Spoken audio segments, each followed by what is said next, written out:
देखो भाई, आप अपनी तैयारी कर लो, सब कुछ लगभग मैंने करा दिया है। अब आपका रिवीजन है और मॉक टेस्ट है। मॉक टेस्ट दे लो, कम से कम 2 या 3 मॉक टेस्ट दो, 2 आईसीआई के भी है, 2 मैं लूंगा। तो इतने टेस्ट दो जिससे आपका हाथ सेट हो सके। तो हेलो दोस्तों, स्टार्ट करते हैं एक नया चैप्टर जिसका नाम है प्रोबेबिलिटी। देखिए, प्रोबेबिलिटी का मतलब क्या होता है, सबसे पहले इस चैप्टर का मतलब समझेंगे, और इस चैप्टर को समझने के लिए हमें कुछ ऐसे वर्ड्स होंगे जिनके बारे में जानना जरूरी है। तो पहले, सबसे पहले मुझे बताइए, मेरी आवाज, वॉइस क्लियर है, पिक्चर क्लियर है बेटा? तभी मैं अपना आगे की कार्रवाई करता हूं। Good morning Rahul Sharma, good morning Rahul ji. बताइए पिक्चर क्लियर है तो बताइए, आवाज क्लियर है तो फिर मैं आगे की कार्रवाई करता हूं, मतलब चैप्टर स्टार्ट करता हूं। हाँ जी, जल्द से बताइए, वॉइस में कोई प्रॉब्लम तो नहीं बेटा? वॉइस वगैरह में बताइए फटाफट से, कोई है तो बताइए फटाफट से। Yes sir, all clear. चलो स्टार्ट करते हैं। तो यहां पे एक चैप्टर है प्रोबेबिलिटी। सबसे पहले प्रोबेबिलिटी का मतलब समझेंगे दोस्तों, क्या होती है प्रोबेबिलिटी। प्रोबेबिलिटी का मतलब होता है चांस, किसी भी चीज को आने के चांसेस कितने हैं। मतलब जैसे अभी आप लोग बात करो, एग्जाम देने वाले हो, तो आप कहोगे सर इस बार मैथ्स का पेपर इजी आने के कितने % चांसेस हैं। या फिर आप कह सकते हो सर कि विराट कोहली इस बार ये आईपीएल का वो जीत जाएगा, ट्रॉफी जीत जाएगा, उसकी टीम आरसीबी, कितने % चांसेस है। तो प्रोबेबिलिटी का मतलब होता है किसी भी चीज के आने की पॉसिबिलिटी को प्रोबेबिलिटी कहते हैं, ठीक है, कि भाई उस काम को होने के कितने % चांसेस है। तो दिखा हुआ the term probability likelihood chance, odd in favour, odd in against, मतलब कितने % चांस आपके फेवर में है तो कितने % चांस आपके अगेंस्ट में है। ठीक है बेटा, प्रोबेबिलिटी जो था बेसिकली, जब ये पैदा हुआ था, ये किसकी ब्रांच था? ये मैथमेटिक्स की ब्रांच था। प्रोबेबिलिटी जब स्टार्टिंग में आया था तो इसे मैथमेटिक्स की ब्रांच माना गया था, ब्रांच था। अब आज क्या हुआ, प्रोबेबिलिटी अपने आप एक अलग कॉन्सेप्ट बन गया है, और दोस्तों ये स्टैटिक्स का पार्ट बन गया है। पहले क्या था, मैथमेटिक्स की ब्रांच हुआ करता था प्रोबेबिलिटी, लेकिन आज की डेट में ये स्टैटिक्स का एक सेपरेट पार्ट बन गया है, या integral part of statics today. तो जब प्रोबेबिलिटी, जब स्टार्टिंग में जब चैप्टर्स बनाया गया था, इसके बारे में जिसने भी ये डेवलप किया था, ये मैथमेटिक्स की ब्रांच में था, लेकिन जैसे जैसे इसकी इंपॉर्टेंस बढ़ती चली गई, इसको एक इंटीग्रल पार्ट बना दिया स्टैटिक्स का। क्या आपको ये वाली बात समझ में आई बेटा?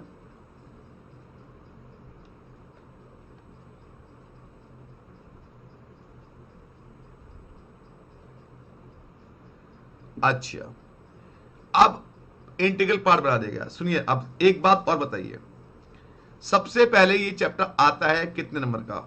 4 to 5 मार्क्स का। इसकी वेटेज है 4 to 5 मार्क्स, ठीक है। मैं पहले बता देता हूं, बच्चों का मैसेज आएगा कि सर कितने नंबर का है, राइट। ये इंटीग्रल पार्ट ऑफ स्टैटिक्स है। पहले समझ में आया, पहले किसकी ब्रांच था बेटा? ये पहले मैथमेटिक्स की ब्रांच था, अब ये जो है स्टैटिक्स का इंटीग्रल पार्ट कहलाता है। तो यहां से 2 क्वेश्चन बन सकते हैं। पहला कि ब्रांच ऑफ किसकी है, ये मैथमेटिक्स की है। दूसरा, एक किसका इंटीग्रल पार्ट है? स्टैटिक्स का इंटीग्रल पार्ट है, राइट। अब आगे बढ़ते हैं। अब प्रोबेबिलिटी चैप्टर को शुरू करने से पहले हमें कुछ वर्ड को समझना जरूरी है। अगर आपको ये दोनों बातें समझ में आ गई कि ये मैथमेटिक्स की ब्रांच है, था जब स्टार्टिंग में, आज ये इंटीग्रल पार्ट है स्टैटिक्स का, अगर इतना समझ में आ गया तो हम आगे बढ़ते हैं बेटा। चलिए, अब है एक्सपेरिमेंट। पहला वर्ड है एक्सपेरिमेंट। देखो, एक्सपेरिमेंट क्या होता है? अगर हम कोई भी काम परफॉर्म करते हैं, कोई भी काम परफॉर्म करें, जैसे अभी आप सीए फाउंडेशन के एग्जाम दोगे, ये भी एक काम कर रहे हो ना, इस काम को करने से कुछ ना कुछ तो रिजल्ट आएगा, उसे कहते हैं एक्सपेरिमेंट। एक ऐसा काम या कोई भी वर्क जिसको करने से कुछ ना कुछ रिजल्ट प्रोड्यूस होता है, उसे एक्सपेरिमेंट कहते हैं। क्या कहते हैं? एक्सपेरिमेंट कहते हैं। मतलब मैं समझाता हूं। चलो भाई, एक बंदा आया, सुमित भाई कह रहे हैं यार ना, मैं ना आईटीओ की सबसे बड़ी बिल्डिंग से कूद के देखता हूं, देखो मेरे साथ क्या होता है। एक एक्सपेरिमेंट करता हूं। केमिकल में नहीं करते लैब में कि ये केमिकल डाला, वो केमिकल डाला, आपका कुछ ना कुछ प्रोडक्ट रिजल्ट निकल गया। तो एक्सपेरिमेंट का मतलब है कि आपने कोई भी परफॉर्म किया कोई भी वर्क, उससे जो भी रिजल्ट निकलता है उसे कहते हैं, जिसका कुछ सर्टेन रिजल्ट हो, जिसका कुछ सर्टेन रिजल्ट हो वही एक्सपेरिमेंट है। जिसका कोई रिजल्ट ही नहीं है वो एक्सपेरिमेंट नहीं है। कहते हैं an experiment may be describe as a performance of that produce certain result. जिससे कुछ ना कुछ रिजल्ट मिलता हो वो एक्सपेरिमेंट कहलाता है। जैसे आप में तो कुछ बच्चे कहेंगे चलो भाई सीए का पेपर दे के देखते हैं, कुछ ना कुछ तो हो ही जाएगा, एक्सपेरिमेंट है। चलो एक्सपेरिमेंट है।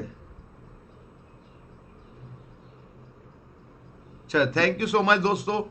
जितने भी बच्चे, आप चिंता मत कीजिएगा, आप सभी बच्चों को इंटर में भी मेरी सर्विसेज मिलती रहेंगी बहुत अच्छे से। फाउंडेशन तो अभी हम कर रहे हैं, इसके बाद इंटर की क्लासेस भी मैं लॉन्च करूंगा, आपको सर्विसेज मिलती रहेंगी इस चैनल पे, आपकी काफी हेल्प की जाएगी। चलिए अब आता है इसमें रैंडम एक्सपेरिमेंट क्या होता है। देखो रैंडम एक्सपेरिमेंट क्या होता है। रैंडम एक्सपेरिमेंट क्या होता है, सुनिए।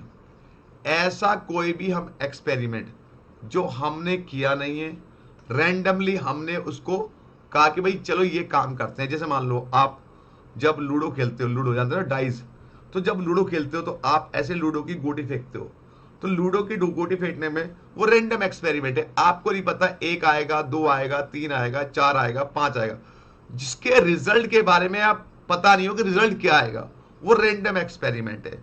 मतलब जहां आपको रिजल्ट पता है वो रैंडम एक्सपेरिमेंट नहीं है। जिसके बारे के रिजल्ट के बारे में आप श्योर नहीं हो कि ये भी हो सकता है, ये भी हो सकता है। जैसे आप सीए फाउंडेशन एग्जाम देते हो, तो जब आप सीए में एडमिशन लेते हो तो क्या उसका रिजल्ट पता होता है क्या होगा, पास फेल? नहीं ना, वो भी एक रैंडम एक्सपेरिमेंट है। तो ऐसा एक्सपेरिमेंट जो चांस पे डिपेंड होता है, जो चांस पे कि होगा भी या नहीं होगा, दैट इज रैंडम एक्सपेरिमेंट। ठीक है भाई। तो क्या लिखा हमारे को इस कर में, an experiment is a defined to be random if the result of the experiment depend on chance only. जो चांस पे डिपेंड है। For example if a coin is toss when we get 2 outcomes. अगर हम एक coin को उछालते हैं तो 2 outcome हो सकते हैं, या तो हेड आएगा या तो टेल आएगा। इट इज इम्पॉसिबल टू से इन एडवांस वेदर हेड और टेल। हम ये नहीं कह सकते एडवांस में कि सर हेड ही आएगा या टेल ही आएगा। मतलब ऐसा कोई भी एक्सपेरिमेंट जिसके रिजल्ट जो चांस पे डिपेंड करता, हम बिल्कुल श्योर शेट नहीं है कि उसका रिजल्ट क्या आएगा। अगर हम वो कोई काम करते हैं उसे कहते हैं रैंडम एक्सपेरिमेंट। Random experiment. ठीक है, बात समझ में आई? चलिए जी, अब हम करते हैं इवेंट क्या होते हैं। तो रैंडम एक्सपेरिमेंट समझ में आ गया बेटा आपको के साथ थ्योरी के। बेटा इस थ्योरी के बिना आपके कॉन्सेप्ट स्ट्रांग नहीं होंगे। अब आता है इवेंट। इवेंट क्या होते हैं, सुनो। बेसिकली आपने कोई भी एक्सपेरिमेंट किया, मान लो आपने एक कॉइन को टॉस करूंगा, एक कॉइन को टॉस करूंगा, एक कॉइन टॉस किया, उसको करने से आपका रिजल्ट आ सकता है या तो हेड या टेल। तो इसका हर एक जो आउटकम्स है, ये जो हर एक आउटकम्स है, दैट इज कॉल्ड इवेंट। एक डाइस को छाला, 1 2 3 4 5 6 कुछ भी आ सकता है बेटा। एक डाइस को छाले पे 1 2 3 4 कुछ भी आ सकता है। तो ये 1 भी एक इवेंट है, 2 भी एक इवेंट है, 3 भी एक इवेंट है, 4 भी एक इवेंट है, 5 भी एक इवेंट है।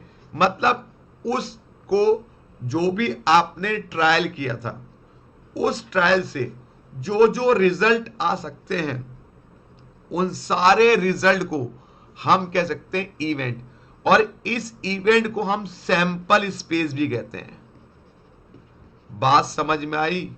जो हमारे इवेंट होते हैं, एक रैंडम एक्सपेरिमेंट किया, उस एक्सपेरिमेंट से रिजल्ट क्या क्या आ सकता है, वो जो रिजल्ट आ सकता है उसे कहते हैं सैंपल स्पेस या इवेंट भी कहते हैं। क्या मेरी बात समझ में आई? हर एक एलिमेंट, जैसे H आया, T आया, दैट इज इवेंट। 1 आया इवेंट, 2 आया इवेंट, मतलब डाइस में 1 2 3 कुछ भी आ जाए इवेंट। तो ये सैंपल स्पेस भी है और ये एक तरह से देखा है इवेंट भी है। Right, thank you so much.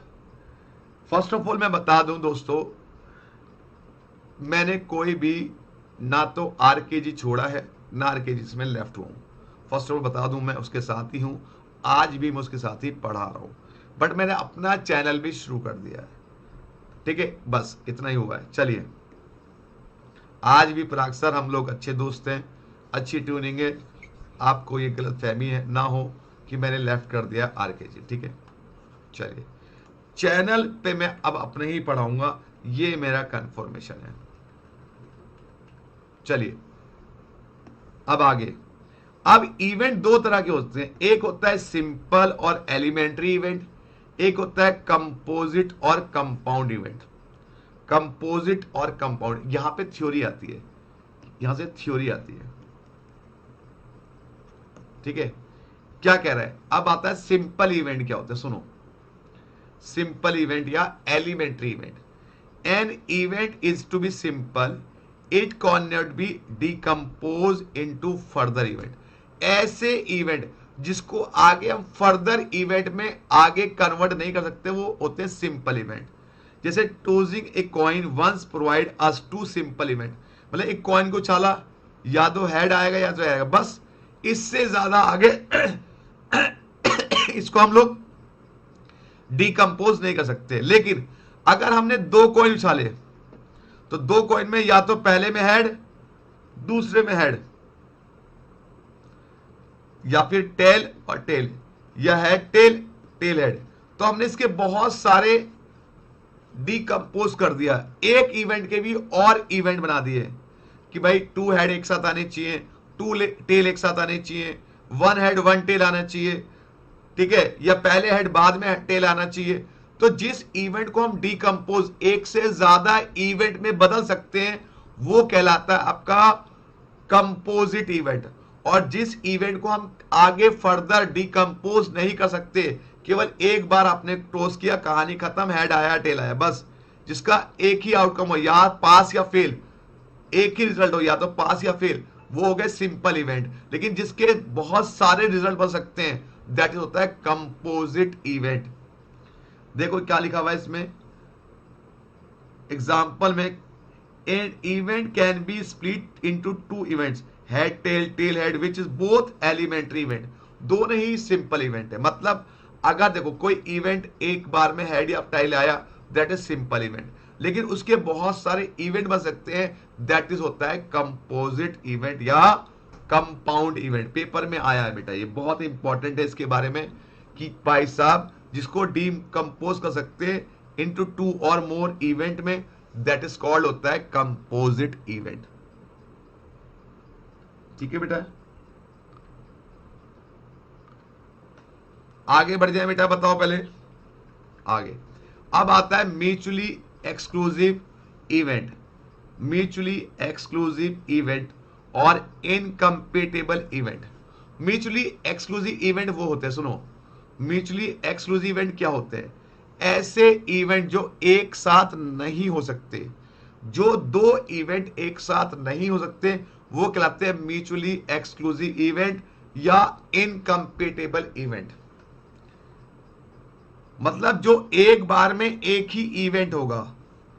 ठीक है, जैसे मान लो आपने सीए फाउंडेशन का रिजल्ट दिया, फाउंडेशन का एग्जाम दिया, सीए फाउंडेशन एग्जाम दिया, तो या तो एग्जाम में पी आएगा या एफ आएगा, बस। क्या दोनों काम एक साथ हो सकते हैं? इम्पॉसिबल है। या तो पी डिस्प्ले होगा या एफ डिस्प्ले होगा, कभी 2 काम एक साथ डिस्प्ले नहीं होंगे, कंपार्टमेंट नहीं आएगी। जहां पे 2 काम एक साथ नहीं हो सकते, उन्हें कहते हैं म्यूचुअली एक्सक्लूसिव इवेंट। जहां एक इवेंट होगा तो दूसरा नहीं होगा, और दूसरा हो गया तो पहला इवेंट नहीं होगा। ठीक है, अब बात समझ में आई म्यूचुअली एक्सक्लूसिव में बेटा? ऐसे इवेंट जो एक साथ नहीं हो सकते। अब जो एक साथ नहीं हो सकते, तो इनके अंदर कुछ भी कॉमन नहीं होता। ऑब्वियस बात है, जो इवेंट एक साथ नहीं हो सकते तो उनमें कुछ भी कॉमन नहीं होगा। जब उसमें कुछ भी कॉमन नहीं होता तो उनका जो वो है इंटरसेक्शन, वो ऑलवेज भी जीरो होता है। तो म्यूचुअली एक्सक्लूसिव का जो इंटरसेक्शन होता है वो ऑलवेज भी जीरो होता है। अगर आपसे एग्जाम में क्वेश्चन आ सकता है कि म्यूचुअली एक्सक्लूसिव इवेंट पर जो इंटरसेक्शन है, ये जो साइन है बेटा मैं बता दूं जिसको बच्चों को साइन नहीं पता, ये साइन होता है इंटरसेक्शन का, ये सेट्स में आपने पढ़ा होगा, और ये होता है यूनियन का। ठीक है, इंटरसेक्शन और यूनियन। तो इनके बीच में कुछ भी कॉमन नहीं है म्यूचुअली एक्सक्लूसिव इवेंट के बीच में, कि भाई कुछ भी कॉमन नहीं है। तो ऐसे जो इवेंट होते हैं जिनका इंटरसेक्शन जीरो होता है वो म्यूचुअली एक्सक्लूसिव इवेंट कहलाते हैं। यहां पर जो है बेटा पेपर में आ जाता है कि ये इवेंट म्यूचुअली एक्सक्लूसिव है, तो इनका इंटरसेक्शन क्या होगा। चलो आगे बढ़ जाओ।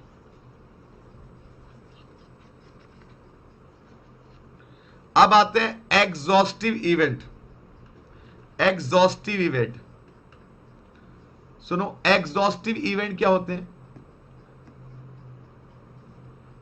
ऐसे इवेंट जो मिल करके पूरा सैंपल स्पेस बना दें। ऐसे इवेंट जो मिलकर पूरा सैंपल स्पेस बना दें वो कहलाते हैं एग्जॉस्टिव इवेंट। सर कहना क्या चाहते हो? मान लो एक डाइज आपने उछाली, उस डाइज में या तो 1 आएगा या 2 आएगा, 3 आएगा, 4 आएगा, 5 आएगा, 6 आएगा। अब मैंने एक इवेंट किया कि भाई मेरा नंबर आया, मेरी प्रोबेबिलिटी ऑफ ए इवेंट में जो मेरे डाइज में नंबर आए, मैंने 3 बार ट्राई किया, ये नंबर आया 2 3 5। ये एक इवेंट हुआ, मेरे नंबर आ गए 2 3 5। एक दूसरा इवेंट हुआ बी, इसमें नंबर आ गए 1 4 6। अब मैं ए इवेंट और बी इवेंट को जोड़ता हूं। अगर मैं ए और बी को मिला के लिखता हूं तो इन दोनों को जोड़ने पर तो देखा जाए क्या पूरा सैंपल स्पेस बन गया। अगर ये पूरा सैंपल स्पेस बन गया तो ये एग्जॉस्टिव इवेंट है, और नहीं बनता तो ये एग्जॉस्टिव इवेंट नहीं होते। मतलब अगर मैं एक इवेंट सी लेता हूं, सी में आता केवल 2 और 4 आता, और ए इवेंट ये रहा और सी इवेंट ये रहा। अब ए और सी मिलकर के क्या पूरा सैंपल स्पेस बना रहे हैं? भाई ए और सी मिलके तो पूरा सैंपल स्पेस नहीं बना रहे, तो ये एग्जॉस्टिव इवेंट नहीं हुए। लेकिन ए और बी मिलके सैंपल स्पेस बना दे रहे हैं तो ये एग्जॉस्टिव इवेंट हो गए।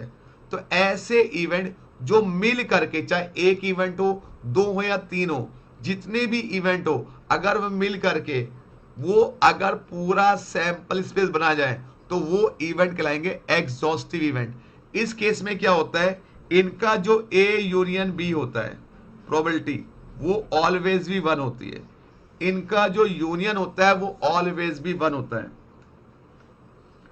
ठीक है, ऑलवेज भी 1 होता है। A union B equal to 1 होता है। ठीक है बेटा, ये मैं लिखवाऊंगा भी नीचे कंडीशन इसकी, लेकिन फिलहाल बताता भी जा रहा हूं आपको। अब आता है इक्वली लाइकली इवेंट, इक्विप्रोबल इवेंट। ऐसे इवेंट, अगला इवेंट की बात करते हैं, एक मिनट इसको रेज करता हूं।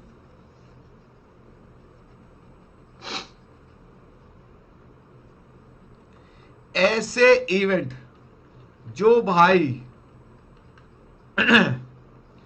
इक्वली लाइकली इवेंट्स और म्यूचुअली सिमेट्रिक इवेंट और इक्विप्रोबल, मतलब जिन इवेंट के आने की प्रोबेबिलिटी बराबर होती है।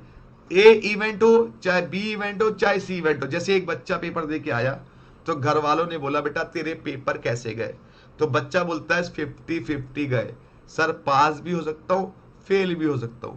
तो ऐसे इवेंट जिनके आने के बराबर चांसेस होते हैं वो इक्वली लाइकली इवेंट कहलाते हैं।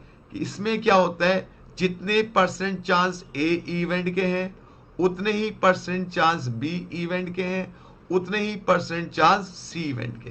मतलब जितने भी इवेंट होंगे उन सबके बराबर चांसेस होंगे।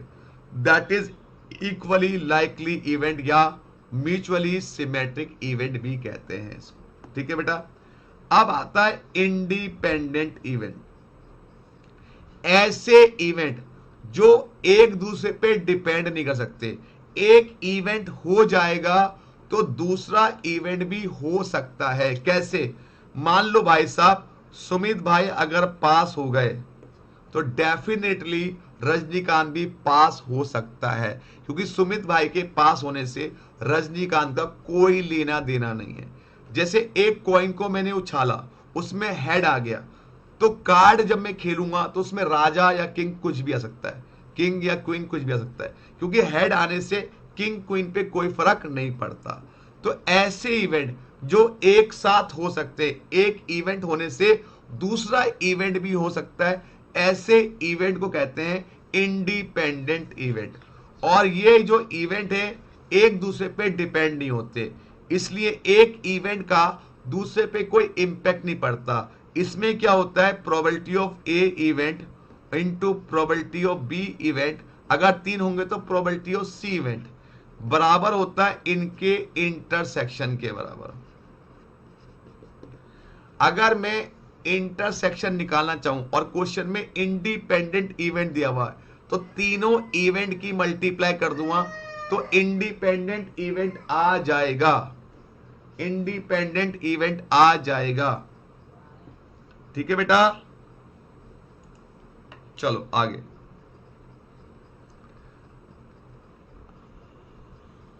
अरे मैंने कौन सा दी है, इक्वली लाइकली,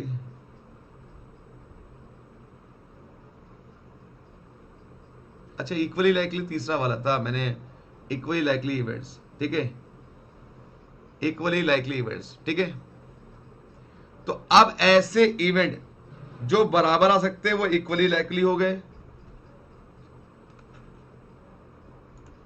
ये इक्विप्रोबल है।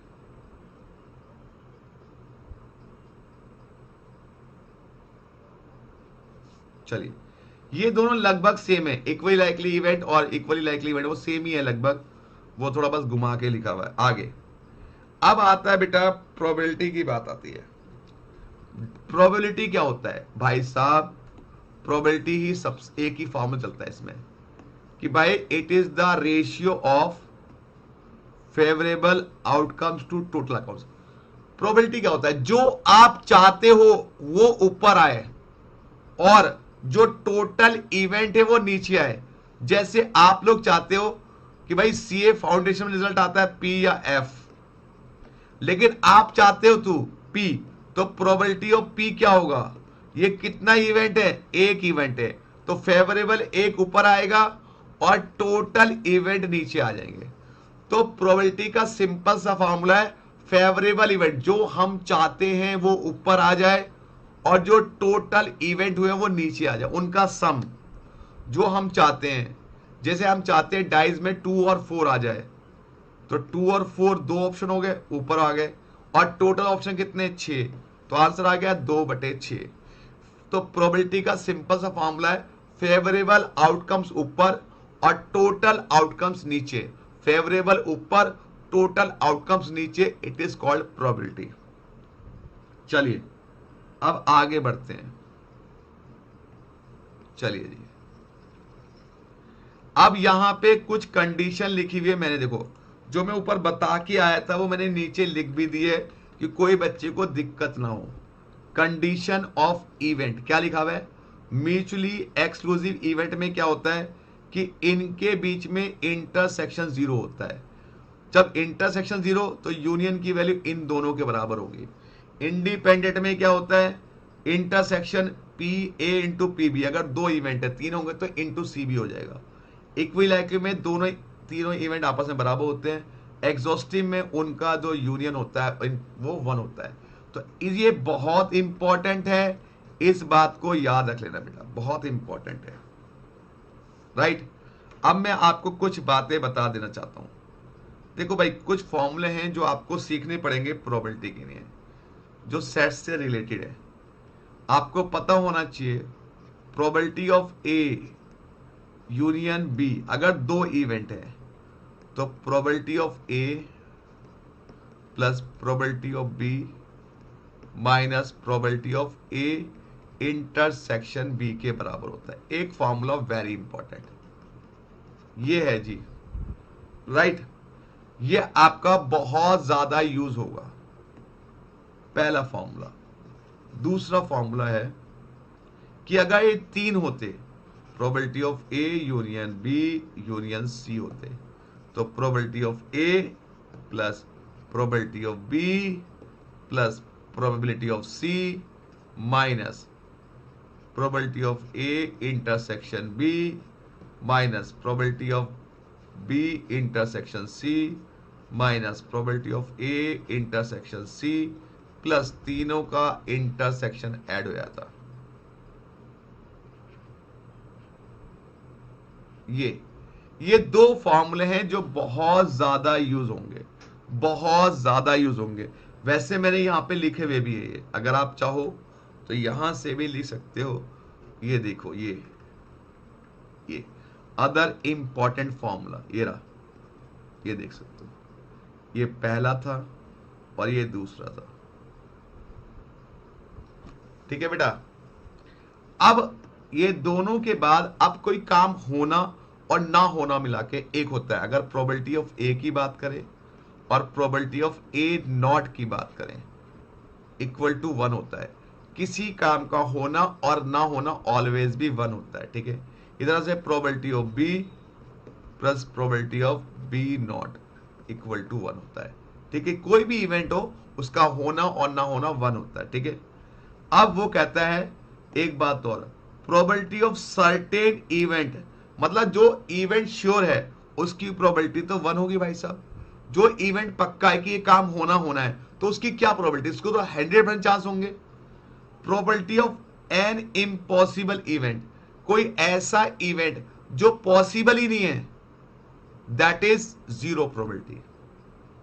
और प्रोबेबिलिटी की जो वैल्यू होती है किसी भी इवेंट की, वो 0 और 1 के बीच में होती है। 0 भी हो सकती है और 1 भी हो सकती है, ठीक है बेटा। 0 भी हो सकती है और 1 भी हो सकती है। तो प्रोबेबिलिटी की ये कुछ फॉर्मूले में लिखे, और भी बताता हूं, अभी चिंता मत करो। इन्हीं पर बेस क्वेश्चन एक पक्का आता है, इन पर बेस क्वेश्चन एक डेफिनेटली एग्जाम में आता है, हर बार आता है, हर बार आता है। तो ये सारे फॉर्मूले आपको पता होना चाहिए, ये सारी बातें आपको पता होनी चाहिए, तभी आप क्वेश्चंस कर पाओगे। अब आता है डी मॉर्गन्स लॉ, देख रहे हो, डी मॉर्गन्स लॉ। ये डी मॉर्गन्स लॉ क्या है, ये सेट्स में भी है, सुनिए। डी मॉर्गन्स लॉ क्या कहता है, D Morgan's law, D Morgan's law क्या कहलाता है, सुनो। वो कहता है प्रोबेबिलिटी ऑफ ए नॉट, ए भी नहीं होना चाहिए यूनियन बी नॉट। अगर आपको इसको सॉल्व करना है कि ए भी नहीं होना चाहिए बी भी नहीं, तो इसका आंसर होता है प्रोबेबिलिटी ऑफ, ये जो यूनियन है ना, ये हो जाएगा इंटरसेक्शन में ए इंटरसेक्शन बी, और यहां पे नोट लग जाएगा। ये डी मॉर्गन्स लॉ कहता है कि अगर दोनों पे नोट लगा हुआ है, इस नोट को आप हटाना चाहते हो, तो ये जो यूनियन है बन जाएगा इंटरसेक्शन। अब आप एक बात और याद रखिएगा, वी नो दैट किसी काम को होना और ना होना हमेशा 1 होता है। तो probability of A intersection B plus probability of A intersection B not equal to 1 होता है। ये दो बातें डी मॉर्गन्स लॉ में याद रखनी है बेटा। एक तो ये लॉ कहता है डी मॉर्गन, वैसे ये है डी मॉर्गन्स लॉ ऊपर वाला बेसिकली डी मॉर्गन्स लॉ है, पहला लॉ। एक लॉ और है डी मॉर्गन्स का, दूसरा लॉ क्या कहता है, probability of A not intersection B not. अब इनके ऊपर नॉट है और इंटरसेक्शन है, तो ये बनेगा प्रोबेबिलिटी, इंटरसेक्शन बन जाएगा यूनियन में, probability of A union B, और नॉट यहां लग जाएगा। अब वैसे ही यहां पे लिखो वी नो दैट, हम क्या जानते हैं, वी नो दैट हम क्या जानते हैं बेटा, कि probability of A union B, probability of P A union B not always ही 1 होता है। तो ये डी मॉर्गन्स लॉ की बातें हैं जो आप कॉपी में लिख लो, बहुत इंपॉर्टेंट है क्योंकि एग्जाम में बहुत यूजफुल है। सेट्स में भी है, यहां भी है, सेट्स में भी है और यहां भी है, दोनों जगह ये यूजफुल है। फटाफट लिख लो, इतना हो गया हो तो मुझे बता देना कि सर हमारा हो गया है, फिर आगे बढ़ जाओ, फटाफट बताओ।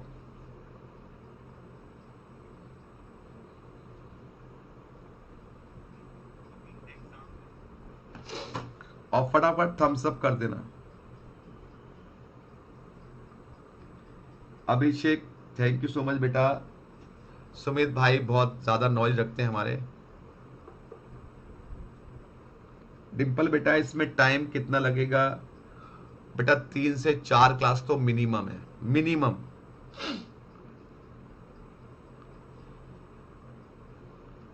अबे खाम good, thank you so much अबे भाई कि आपने 74 मार्क्स लाए मेरी शॉर्टकट से, थैंक यू सो मच।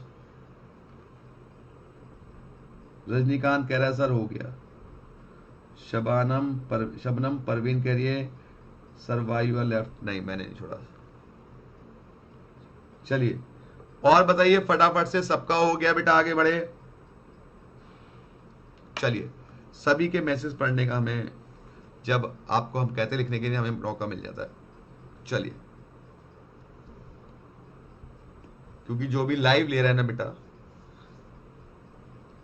चलो स्टार्ट किया जाए बेटा आगे। चलिए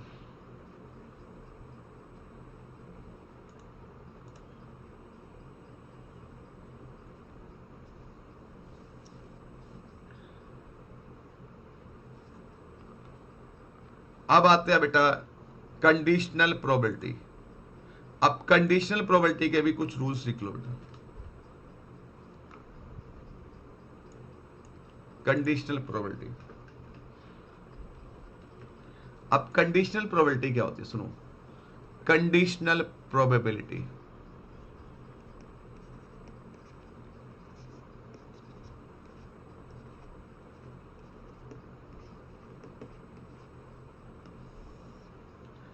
कंडीशनल प्रोबेबिलिटी सुनिए, कंडीशन होता है कि जब एक काम हो चुका होता है, एक इवेंट हो चुका है, दूसरा इवेंट होगा या नहीं होगा, उस बात की प्रोबेबिलिटी को कहते हैं कंडीशनल प्रोबेबिलिटी। मतलब एक इवेंट हो चुका है, मान लो सुमित भाई पास हो चुके हैं, अब जो एक्स वाई जेड भाई होंगे पास या नहीं, उसकी प्रोबेबिलिटी निकालो।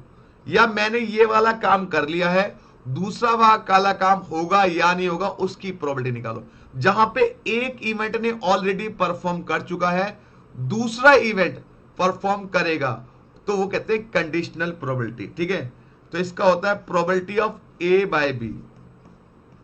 अगर मान लो, अगर इसका मतलब है बी इवेंट हो चुका है, बी इवेंट हो चुका है, ए इवेंट होगा, इसकी कितने परसेंट चांस है, तो उसका फॉर्मूला होता है probability of A intersection B upon probability of B.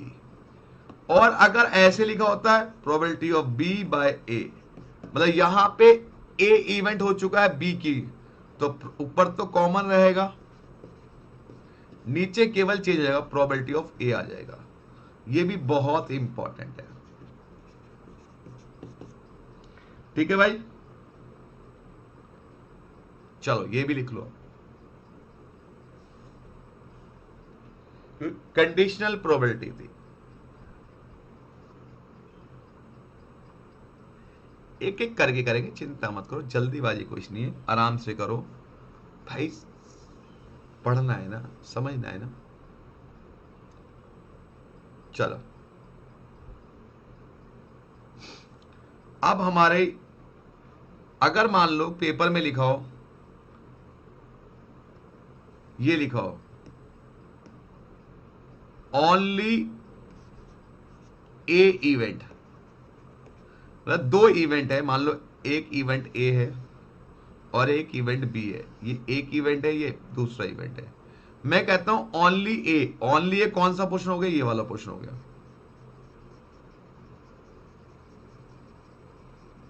Only A को हम कह सकते हैं, ये भी कह सकते हैं probability of A minus B. Only A को probability of A minus B, only A की बात करें तो, अगर हम ओनली ए की बात करते हैं, ध्यान से देखना,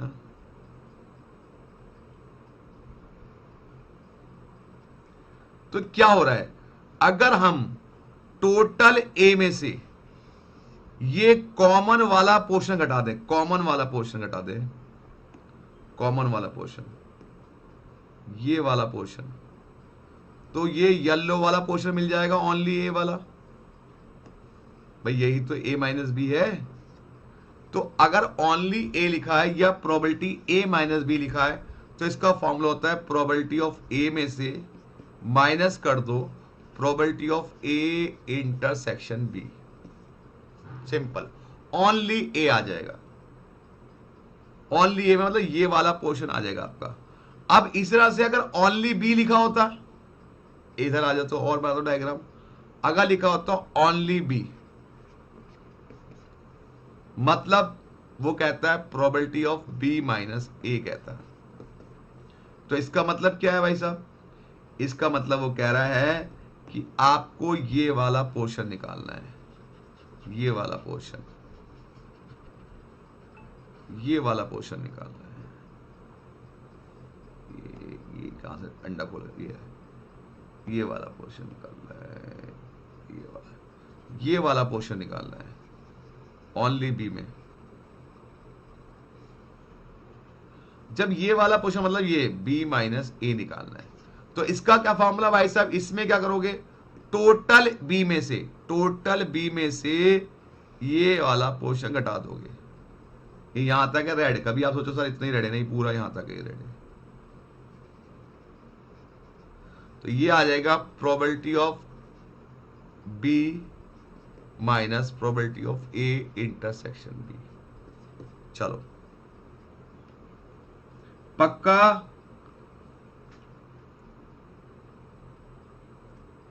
उतार लो इसको, ओनली ए और ओनली बी।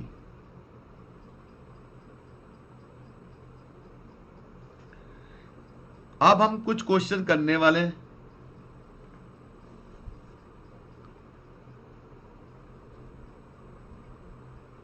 अब हम कुछ क्वेश्चन करने वाले हैं, चलिए।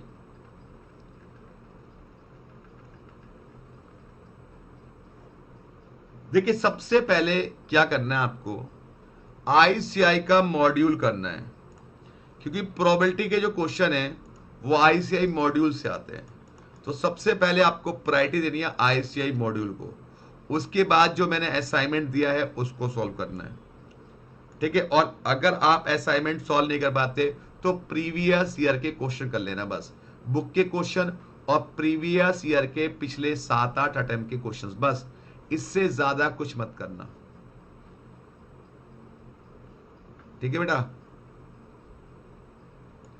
तो चलिए हम स्टार्ट करते हैं एक्सरसाइज, पहले प्रोबेबिलिटी बी से करते हैं, एक्सरसाइज बी से। इसका बी भी करना है, सी भी करना है।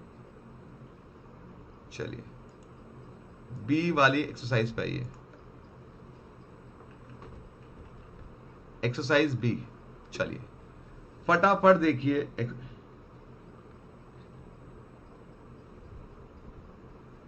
हाँ जी, अगर इंडिपेंडेंट होगा सुमित भाई, ए इंटू बी कब होगा? इंटरसेक्शन जब इंडिपेंडेंट होगा। अगर इंडिपेंडेंट नहीं है तो नहीं लिख सकते आप। चलिए सेट बी का क्वेश्चन, मैं थोड़े बड़ा करता हूं उसको, सेट बी, ये है सेट बी, नजर आ रहा है बेटा आपको? चलिए पहला question, 2 balls are drawn from a bag. एक बैग से 2 बॉल निकाली गई हैं, जिसमें कह रहा है 5 व्हाइट बॉल है, 7 ब्लैक बॉल है। मतलब एक बैग ये रहा आपके पास, इस बैग में क्या है, 5 व्हाइट है और 7 ब्लैक है। यहां से 2 बॉल निकालनी है, कितनी निकालनी है? 2 बॉल्स निकालनी है। What is the probability that would be different colour? जब ये बॉल निकाली जाए तो वो अलग अलग कलर की होनी चाहिए। देखो इस बैग में कितनी बॉल हो गई सर? टोटल बॉल होगी 12। अब आपको प्रोबेबिलिटी निकालनी है कि जो भी बॉल निकालोगे वो डिफरेंट कलर की होगी। अब आपने आंख बंद करके निकालनी है, लेकिन जो भी बॉल निकालोगे वो अलग कलर की होगी। अब हो सकता है कि पहली बार में आप व्हाइट निकाल दो, या हो सकता है पहली बार में ब्लैक निकाल दो, 2 केस होते हैं। हाथ डाला ऐसे करके, हाथ डाला, निकाली बॉल, क्योंकि भाई आपने देखना नहीं है, तो वो वाइड बॉल भी आ सकती है, ब्लैक बॉल भी आ सकते हैं। भाई पहली बॉल वाइड भी आ सकती है, ब्लैक भी आ सकती है, बोलो यस और नो। तो यहां पे दो पॉसिबिलिटी बनती है कि पहली बार जब हाथ डालोगे आप, जब हाथ डालोगे भाई, तो वो हाथ डालने से या तो वाइट बॉल या ब्लैक बॉल। तो अगर हम पहला केस लेके चले, केस नंबर 1, कि पहले वाइट बॉल आई है, तो वाइट बॉल है कितनी, 5, और इसमें से एक लेनी है, तो 5 में से कोई सी एक लेनी है, और टोटल बॉल है कितनी, 12। मैंने क्या कहा था, ऊपर आता है जो हमें चाहिए, नीचे आता है जो टोटल है। तो ये वाइट बॉल आ गई। अभी हमें 2 बॉल पूरी करनी है। अब वाइट ली, अगली बॉल क्या आनी चाहिए, ब्लैक आनी चाहिए। ब्लैक बॉल है कितनी, 7, इसमें से भी एक चाहिए बेटा, और टोटल बॉल अब भाई साहब बची कितनी, 11। क्यों, क्योंकि एक बॉल आपने निकाल ली। सर वो वापस नहीं, जब तक ना कहा जाए विद रिप्लेसमेंट, तो मान के चलोगे विदाउट रिप्लेसमेंट। आपने जो बॉल निकाली वो अपने पास रख दी। सर पहला केस आपने वाइट बॉल निकाली, सर ये भी तो हो सकता है कि पहले आप ब्लैक बॉल निकालो, हाँ हो सकता है। तो 7 में से कोई सी एक ब्लैक और 12C1, और बाद में व्हाइट में से कोई सी एक 11C1। तो 2 कंडीशन हो गई। पहली कंडीशन क्या हुई कि भाई साहब पहले ब्लैक आ जाए बाद में व्हाइट आ जाए, नहीं सॉरी, पहले व्हाइट आ जाए बाद में ब्लैक, या फिर पहले ब्लैक बाद में व्हाइट, और कोई कंडीशन नहीं बनती। अब इनको आप सोलो, तो 5C1 तो 5 ही होता है, 5/12, ये होता है 7/11 प्लस 7/12 इंटू 5/11, तो ऊपर आ गया 35। 12 इंटू 11 कितना होता है बेटा, 12 इंटू 11, 12 इंटू 11 ये हो गया 132। यहां भी 35 डिवाइड बाई 132, 132, ऊपर आ गया 70 डिवाइड बाई 132। अब इसको 2 से डिवाइड करोगे तो 35 और 132 divide by 2 that is 66। Option आ गया 35/66, ऑप्शन नंबर ए। भाई सिंपल सा लॉजिक है, एक बैग में बॉल रखी हुई है, अब पहली बॉल निकाली, या तो व्हाइट आ सकती है ब्लैक, क्योंकि उसने मना नहीं, उसने ये नहीं कहा कौन सी पहले आनी चाहिए। तो हमारे पास 2 पॉसिबल हो गया। अगर वो कहता है पहले व्हाइट आए, फिर तो हमारा एक ही केस बनता, लेकिन अब हम आंख बंद करके निकाल लें तो पहली व्हाइट या ब्लैक कोई भी आ सकती है, फिर दूसरे में या तो हमने अगर पहले व्हाइट निकाली तो दूसरे में ब्लैक आ सकती है। तो 2 कंडीशन बन सकती है। चलो चलो आगे बढ़ जाओ।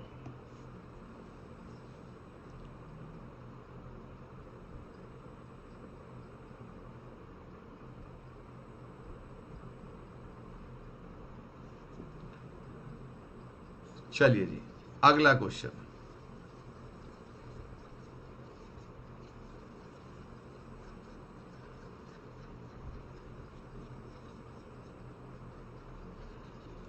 सुनिए जा, ध्यान से सुनिएगा,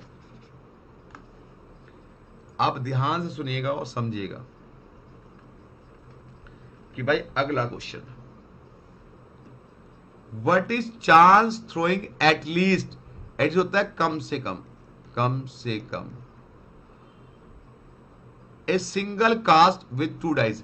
अगर मैं 2 डाइस फेंकता हूं तो उन दोनों डाइस का जो टोटल है वो मिनिमम 7 आना चाहिए। मतलब पहली वाली डाइस को मिला करके और दूसरी वाली डाइस को मिला करके, जैसे यहाँ पे 5 है, यहाँ पे 7, तो 7 आ गए, 5 और 2 7 बन गया, यहाँ पे 6 और 1 7 बन गया। ऐसे हमें कितने पॉसिबल चांस है जिनका टोटल कम से कम 7 आए, और 7 से ज्यादा भी आ सकता है, मतलब 8 भी आ सकता है 2 डाइस का टोटल, लेकिन मिनिमम टोटल 7 आना चाहिए। तो बताओ कितनी पॉसिबिलिटी बन सकती है। 2 डाइस को फेंकना है, लूडो के पासों को फेंकना है, शकुनी मामा के पासों फेंकना है, और उन डाइस का जो टोटल है वो मिनिमम 7 होना चाहिए। 7 से ज्यादा 8 9 10 11 12 भी हो सकता है।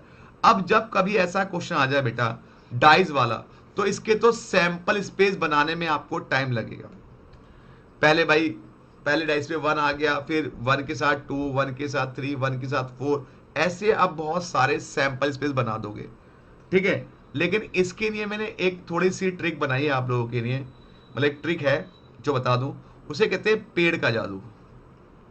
पेड़ का जादू,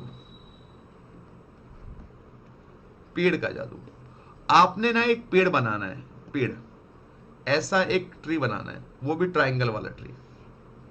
ये ट्री बना लेना है। अब इस डाइस को, आपको पता है डाइस का मिनिमम टोटल कितना होता है। अगर मिनिमम टोटल की बात करो, डाइस में मिनिमम या तो 1 आ सकता है, इसमें 1, तो मिनिमम टोटल 2 हो सकता है, 2 से ज्यादा टोटल नहीं हो सकता। तो आपको मिनिमम 2 से स्टार्ट करना है। 2 हो सकता है, फिर या तो टोटल 3 हो सकता है, या तो टोटल 4 हो सकता है, या तो 5 हो सकता है, या तो टोटल 6 हो सकता है, या टोटल 7, 8, 9, 10, 11 और मैक्सिमम 12। 1 2 3 4, ऐसा करो, 7 को ऊपर लाओ, 1 मिनट, 7 यहां पे आएगा और 6 यहां पे आएगा, ठीक है। 1 2 3 4 5, 1 मिनट, 1 2 3 4 5, ठीक है भाई। डाइस का टोटल या तो मिनिमम 2 हो सकता है, या 3 हो सकता है, या 4 हो सकता है, या 5, या 6, या 7, या 8, या 9, कुछ भी हो सकता है। इनके अलावा कोई और टोटल नहीं हो सकता डाइस का। भाई 2 डाइस के टोटल हो सकते हैं। अब हमारे पास ये बताइए, जरा ध्यान से देखिएगा, 2 डाइस को उछाला है तो टोटल सैंपल स्पेस कितने बनेंगे? 2 डाइस है ना, तो पहले ना अगर आप ध्यान से जोड़ो तो 2 डाइस है, 2 डाइस, एक डाइस में कितने होते हैं? 6, 6 को 2 बार उछाला है तो कितने होंगे? टोटल 36 सैंपल स्पेस बनेंगे। सैंपल स्पेस क्या होता है बेटा? एक डाइस में 6 पार्ट होते हैं। अब 6 इंटू 6 की 2 बार उछाला है तो 6 की पावर 2 कर दो। अगर 3 बार उछालते तो 6 की पावर 3 कर देते। अब क्या करोगे? अब वो कह रहा है कि जिनका टोटल मिनिमम 7 होना चाहिए, मिनिमम टोटल 7 होना चाहिए। तो आप चेक करो कहां पे 7 टोटल लिखा हुआ है।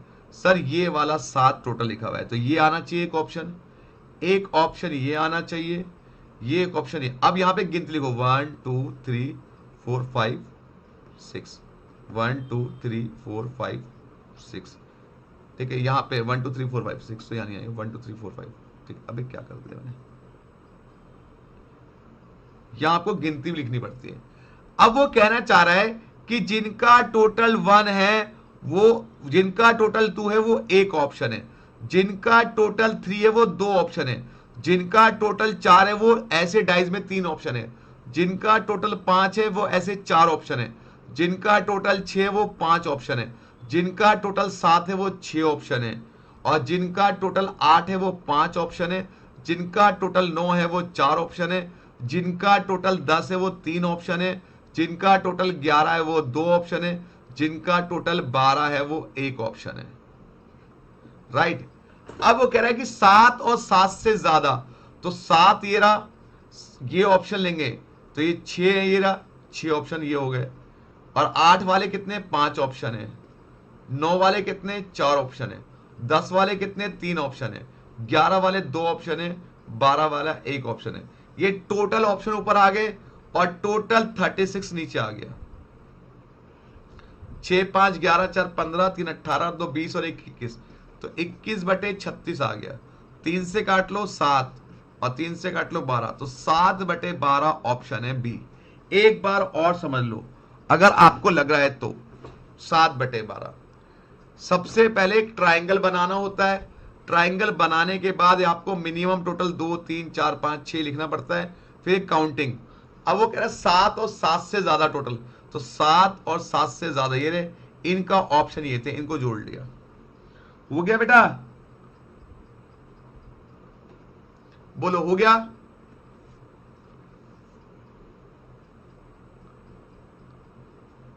चलो अगले क्वेश्चन पे आ जाओ।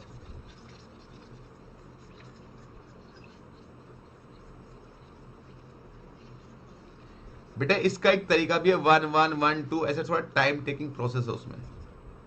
चलिए, what is the chance of getting at least 1 defective item इफ 3 आइटम आर ड्रॉन रैंडमली। अगर हमें 3 आइटम निकालने हैं और हमें उसमें एक कम से कम डिफेक्टिव आइटम चाहिए। टोटल 6 आइटम है आपके पास, टोटल 6 हैं, इसके 2 पार्ट है जिसमें 2 डिफेक्टिव है, 2 डिफेक्टिव है, 4 क्या है सही है, 2 डिफेक्टिव 4 सही। मुझे टोटल कितने चाहिए, मुझे टोटल चाहिए 3, मुझे टोटल 3 चाहिए। अब लेके कह रहा है एटलीस्ट क्या बोल रहा है, एटलीस्ट 1 आर डिफेक्टिव, कि जब भी आप आइटम सिलेक्ट करोगे एक डिफेक्टिव तो लोगे ही लोगे। अब यहां पे क्या हो सकता है भाई, डिफेक्टिव 2 है, 2 में से कोई सा एक ले लिया। अब मुझे चाहिए थे टोटल 3, तो 4 में से कितने सही लूंगा, 2 हो गए टोटल 3। अब सर ये भी तो हो सकता है दूसरी कंडीशन कि 2 में से दोनों डिफेक्टिव आ जाए, क्यों, उसने एटलीस्ट बोला है, कम से कम एक डिफेक्टिव लो, उससे ज्यादा भी डिफेक्टिव। और सर अब 4 में से कोई सा एक सही आ सकता है भाई, 2 में से कोई एक डिफेक्टिव, 4 में से 2 सही, या 2 में से 2 डिफेक्टिव, 4 में से एक सही। और कोई केस नहीं बन सकता जब तक केस पूरे नहीं होते। देखो एक केस पूरा हो जाए प्लस दूसरा केस, फिर तीसरा केस, जब तक केस पूरे नहीं होते तो मल्टीप्लाई, और जब केस कंप्लीट हो जाए तो उन सारे केस को जोड़ लेते हैं। चलो भाई इसको सॉल्व करो, 2c1 को तो 2 ही आएगा, 4c1 को 4 into 3 divide by 2 factorial, plus 2c2 को करो 2 इंटू 1/2, 4 को 4 आएगा, 2 से 2 कट गया, 2 से 2 कट गया, 12 प्लस 4, टोटल 16 हो गया। अब ये टोटल सिलेक्शन 16 हो गया, लेकिन भाई साहब ये तो आपके फेवरेबल है, इसको प्रोबेबिलिटी में कन्वर्ट करना है। तो प्रोबेबिलिटी में कन्वर्ट करने के लिए हम क्या करेंगे, टोटल कितने आइटम चाहिए, 3 चाहिए, कितने में से 6 में, उससे डिवाइड करो, 6 में से कोई से 3 से डिवाइड करो, फटाफट सॉल्व करो। देखो प्रोबेबिलिटी और कॉम्बिनेशन में कोई फर्क नहीं है, नॉर्मल कॉम्बिनेशन लगाओ और लास्ट में टोटल से उसको डिवाइड कर दो। चलिए तो 16 ऊपर आएगा, 6c3 सॉल्व करो, 6 into 5 into 4 divide by 3 factorial, तो 16/20 आ रहा है, मतलब 0.8 ऑप्शन आ रहा है सी। चलिए हो गया बेटा।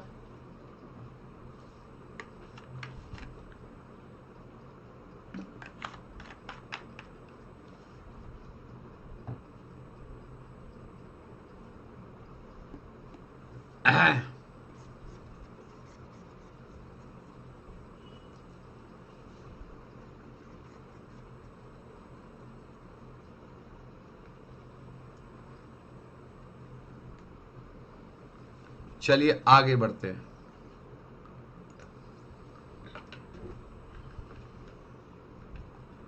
अगला क्वेश्चन, इफ 2 अनबाइज्ड डाइज, कह रहा 2 डाइज हैं, are roll together, what is probability getting no difference. कह रहा उन डाइज पे जो नंबर है उनमें कोई डिफरेंस नहीं होना चाहिए, मतलब अगर इस डाइज पे 6 आया तो इस डाइज पे भी 6 आना चाहिए, इस डाइज पे 5 आया तो इस डाइज पे भी 5 आना चाहिए, इस डाइज पे भी 3 आया तो यहां भी 3, अगर यहां 4 आया तो यहां भी 4, अगर यहां पे 5 आया तो यहां भी 5, यहां पे 2 आया तो यहां भी 2, यहां पे 1 आया तो यहां भी 1। ठीक है, तो 1 option, 2 option, 3 option, 4 option, 5 option, तो टोटल कितने हो गए, टोटल 6 ऑप्शन। ऐसे हमारे 6 ऑप्शन हो गए, मतलब या तो 1 1 आएगा, या तो 1 1 आएगा डाइस पे, या तो 2 2 आएगा, ये डाइस पे 3 3 आएगा, ये डाइस पे 4 4 आ सकता है सेम नंबर, या 5 5 या 6 6। तो टोटल 6 ऑप्शन हो गए, और हमारे पास 2 डाइस हैं, तो टोटल सैंपल्स पे होगा 36, 36/6, कितना आंसर आ गया, 1/6 आ गया। भाई वो कह रहा है कि डाइस पे हमारे पास टोटल 36 हुए ना, और हमारे पास 6 सैंपल स्पेस है बस, तो 1/36। ओके, रजनीकांत कह रहे हैं 4 का डी सर। चलो आगे,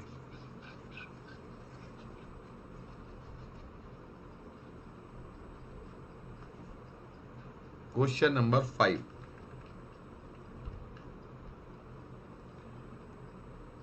ABC are mutually exclusive independent, कह रहा है म्यूचुअली एक्सक्लूसिव है और इंडिपेंडेंट इवेंट है एंड एग्जॉस्टिव इवेंट है। एक बार बताओ, म्यूचुअली एक्सक्लूसिव इवेंट क्या होते हैं?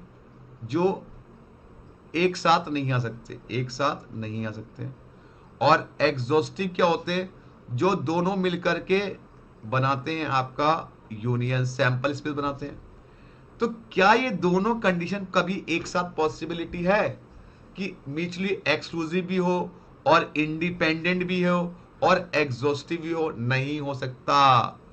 इस कारण इनकी जो प्रोबेबिलिटी है वो ऑलवेज भी 0 होगी, क्योंकि ये दोनों कंडीशंस एक साथ पॉसिबल है ही नहीं। भाई या तो एक साथ आएंगे या तो एक साथ नहीं आएंगे ना। ये दोनों बातें कैसे कह रहा है? चलो आगे, अगला क्वेश्चन,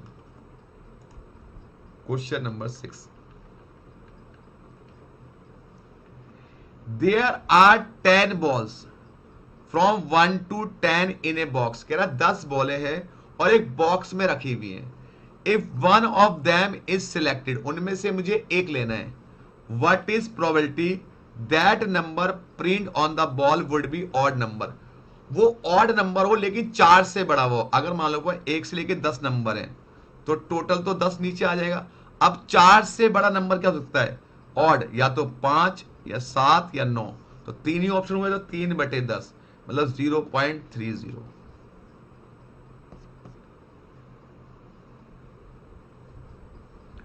ठीक है बेटा।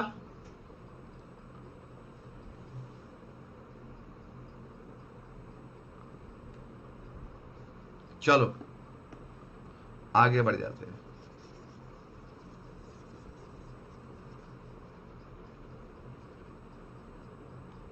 क्वेश्चन नंबर 7,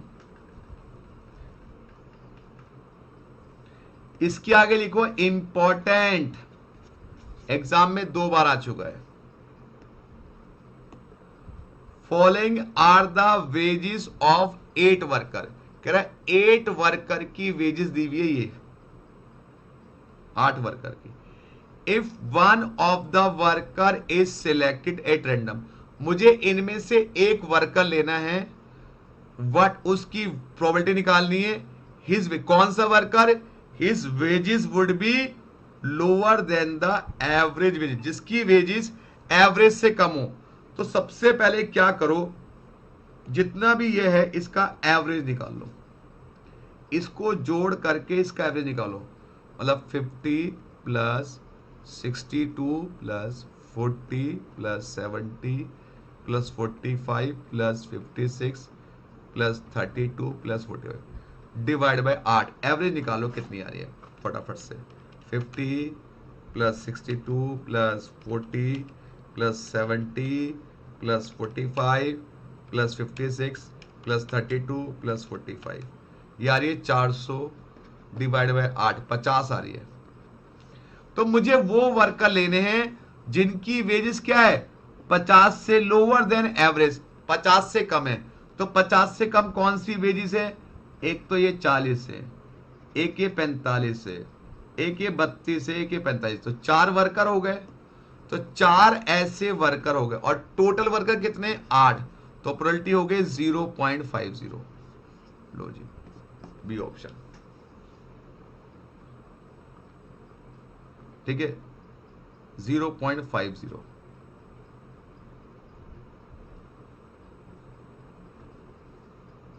चलिए अब ये बताइए, मैंने 7 क्वेश्चन कराए, इन 7 क्वेश्चन में से कौन सा क्वेश्चन में दोबारा कराऊं?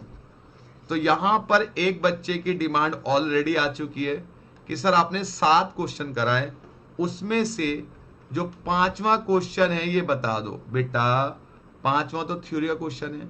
कह रहा है म्यूचुअली एक्सक्लूसिव एक साथ नहीं हो सकते, इंडिपेंडेंट एक के होने से दूसरे पर कोई फर्क नहीं पड़ता, एग्जॉस्टिव जो मिला करके यूनियन बना दे। यहां बोल रहा है कि इवेंट नहीं हो सकते और यहां बोल रहा है कि मिला करके बना दें। तो ये 2 काम पॉसिबल कैसे हैं? तो ऐसा कभी हो सकता है कि ये इवेंट कभी एक साथ आ जाए, ये कभी भी एक साथ नहीं आ सकते। इस कारण ये हो गया इम्पॉसिबल इवेंट, और इम्पॉसिबल इवेंट की जो प्रोबेबिलिटी होती है वो 0 होती है। चलो और बताओ बेटा, 7 क्वेश्चन मैंने कराए हैं, 7 क्वेश्चन तक किसी को कोई दिक्कत तो बोलो। कोई भी दिक्कत?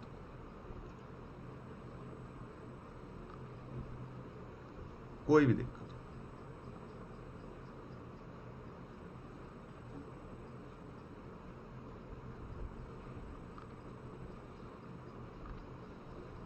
हाँ जी,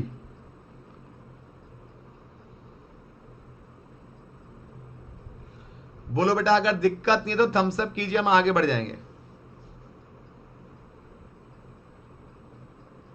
दिक्कत नहीं तो थम्स अप कीजिए, हम आगे बढ़ जाएंगे। क्लियर? सुमित भाई कह रहा है सर क्लियर हो गया। चलो आगे बढ़ जाते हैं हम लोग।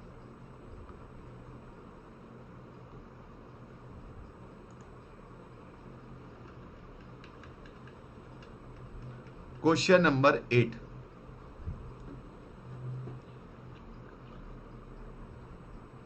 हाँ जी, जो नीचे टोटल आउटकम्स ही लेते हैं, टोटल पॉसिबिलिटीज। चलिए, एबीसी 3 म्यूचुअली एक्सक्लूसिव कह रहा है। एबीसी जो है,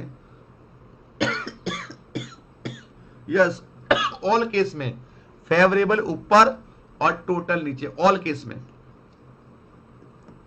कह रहा है एबीसी आर 3 म्यूचुअली एक्सक्लूसिव, ये म्यूचुअली एक्सक्लूसिव है, एंड एग्जॉस्टिव इवेंट, ये कंडीशन दी हुई है। एक बार बताओ, आपको पता है म्यूचुअली एक्सक्लूसिव कंडीशन क्या होती है? कि probability of A intersection B 0 होता है, probability of B intersection C भी 0 होता है, probability of A intersection C भी 0, कि कुछ भी कॉमन नहीं होता म्यूचुअली एक्सक्लूसिव में। और एग्जॉस्टिव इवेंट क्या कहते हैं? कि probability of A union B union C बराबर हमेशा 1 होती है, क्योंकि मिला करके पूरा सैंपल स्पेस बनाते हैं। ठीक है, अब आपको कह रहा है कि आपको ये कंडीशन दी हुई है, और आपको कंडीशन से आपको प्रोबेबिलिटी ऑफ बी की वैल्यू निकालनी है। ठीक है बेटा, अब सबसे पहले बात देखो ध्यान से, ये दिया हुआ है पी ए बराबर दिया हुआ है ये, तो पी ए, अब यहां पे दिया हुआ है 2 पीबी बी बराबर दिया हुआ है 3 पीसी के, तो मैं सबको पहले पीबी में कन्वर्ट कर दूंगा। तो यहां से पीसी कितना आ जाएगा? 2 पीबी डिवाइड में 3 डिवाइड में आ गया, तो पीसी आ गया, ये पीसी आ गया,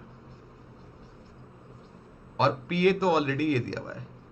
अब हमें कंडीशन पता है कि भाई probability of A union B union C बराबर होता है probability of A probability of B probability of C.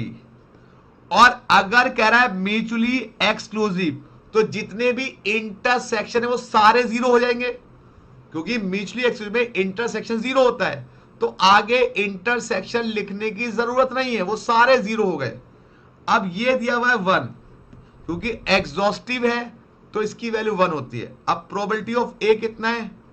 2 PB, और प्रोबेबिलिटी ऑफ बी तो ऐसी ही है।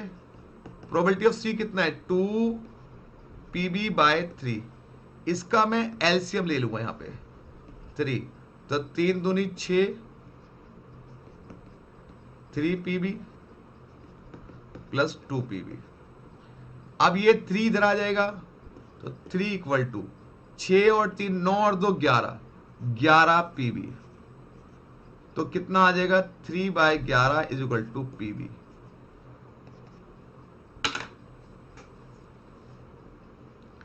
ये थोड़ा अच्छा क्वेश्चन था बेटा, अच्छा क्वेश्चन था,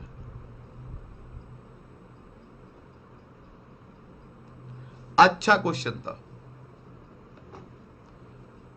राइट?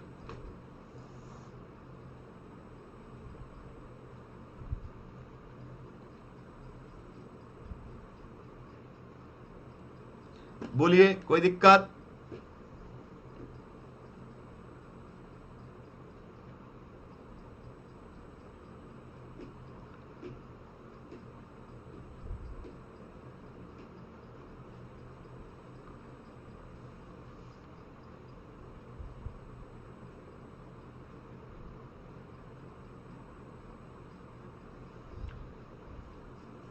चलो जी आगे बढ़ जाते हैं, इसको इरेज कर देते हैं।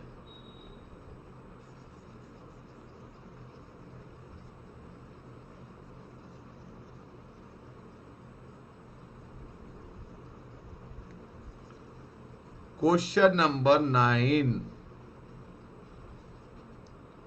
क्वेश्चन नंबर 9, 9 क्वेश्चन क्या कह रहा है? टू इवेंट, ये इवेंट है ए और बी, पीबी की वैल्यू ये है पी ए नॉट बी। अरे वाह, ए नॉट बी का मतलब होता है ओनली ए, ओनली ए, ओनली ए आना चाहिए, बी नहीं आना चाहिए, इसका होता है ओनली ए। ये 0.4 है। और पी नॉट ए ये दे रखा है इन्होंने 0.6। तो आप जानते P A plus P B not, P A not बराबर 1 होता है, 1 होता है। अगर ये पी ए निकालना हूं मैं यहां से, कितना आएगा? 1 माइनस पी ए नॉट आएगा, 1 माइनस 0.6 मतलब 0.4 आ जाएगा पी ए। अब एक बात बताओ, कह रहा है अगर ये कंडीशन है तो ए और बी कैसे इवेंट है? ए और बी कैसे इवेंट है? अब ध्यान से देखना बेटा इसको, यहां पे मैंने पी ए निकाल दिया, अब हमें देखा पी ए नॉट बी, तो इसका मतलब क्या था? मैंने बताया था इसका होता प्रोबेबिलिटी ऑफ ए में से माइनस कर दो probability of A intersection B, और ये देख कितना का 0.4 के बराबर। अब मैंने पी ए कितना निकाला यहां से? 0.4, तो यहां भी 0.4 रख दूंगा और probability of A intersection B निकालूंगा। तो सर ये probability of A intersection B कितना आ गया? 0 आ गया। अब जिसमें इंटरसेक्शन 0 होता है, जिसमें इंटरसेक्शन 0 होता है बेटा, वो कौन से इवेंट होते हैं? म्यूचुअली एक्सक्लूसिव इवेंट होते हैं, म्यूचुअली एक्सक्लूसिव इवेंट होते हैं। देखो भाई साहब, पी ए नॉट मुझे ये दे रखा था 0.6, यहां से मुझे पता है इनका टोटल 1 होता है, तो यहां से मैंने पी ए की वैल्यू निकाल दी। अब ये कंडीशन मुझे दे रखी थी ये वाली, राइट? इसका होता है पी ए माइनस इंटरसेक्शन बराबर ये होता है ओनली ए का, और इसका पी ए की वैल्यू मैंने पुट कर दी यहां पे 0.4, यहां से इंटरसेक्शन निकाल लिया, 0 आ गया। अब ये 0 आ गया तो हमारा, अगर ये 0 आ रहा है इंटरसेक्शन, तो क्या होते हैं? Mutually exclusive event. चलो जी,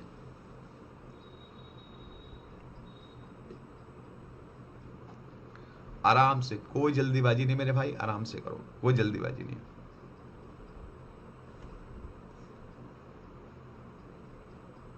चलो आगे बढ़ जाओ।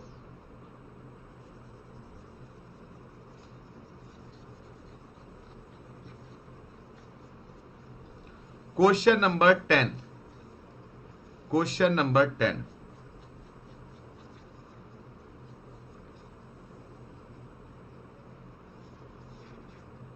चलो कितना आया? क्वेश्चन नंबर 10 की बात करें। A bag contain 12 balls which are number 1 to 12, कि एक बैग में 12 बॉल हैं जिसमें 1 से लेके 12 नंबर दिए हुए हैं। A ball is selected random, what is probability a ball is multiple 5 और 6। हमें क्या चाहिए? 5 नंबर और 6 नंबर के मल्टीप्लाई वाली बॉल, और टोटल आउटकम्स कितने हैं? 12। तो सब क्या करोगे बेटा? 12 को तो नीचे लिख दोगे, तो 12 तो नीचे। अब मुझे चाहिए 5 के मल्टीपल, तो 5 का 5 होगा और 10 होगा, 6 का मल्टीपल 6 और 12 होगा, तो टोटल कितने चाहिए? 4 ऑप्शन। तो 4/12 मतलब 1/3, 1/3 मतलब डी ऑप्शन, डी ऑप्शन हो गया।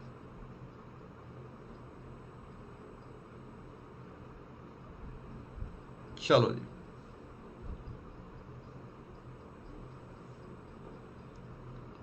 आगे बढ़ जाते हैं। ये बताओ, मैंने 10 क्वेश्चन कराए बेटा, उस 10 क्वेश्चन में से किसी को कोई दिक्कत तो बोलो।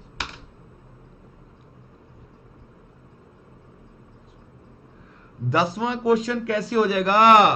क्योंकि 10वें में तो बॉल की बात कर रहा है। जो पेड़ का जादू है वो डाइज में लगता है, डाइज में लगता है, डाइज में, लूडो वाले में। ये तो बैग है, बैग में कैसे लग जाएगा? डाइज जहां पे लूडो है वहां पे लगता है।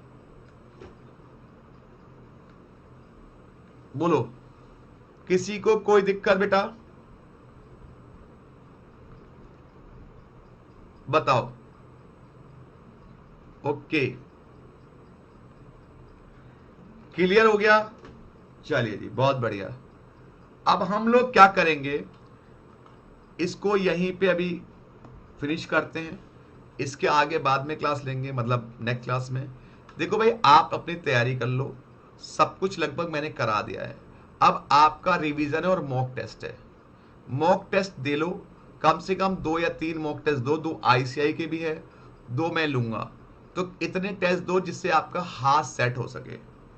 ठीक है बेटा? मॉक टेस्ट नहीं दोगे तो कुछ नहीं हो सकता। राइट? बोलो बेटा,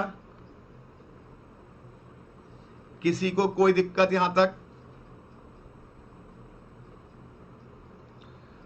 चलिए, मिलते हैं नेक्स्ट क्लास में हम लोग। तब तक के लिए बाय बाय, शब्बा खैर, शुभ रात्रि, नहीं, have a nice day, bye bye.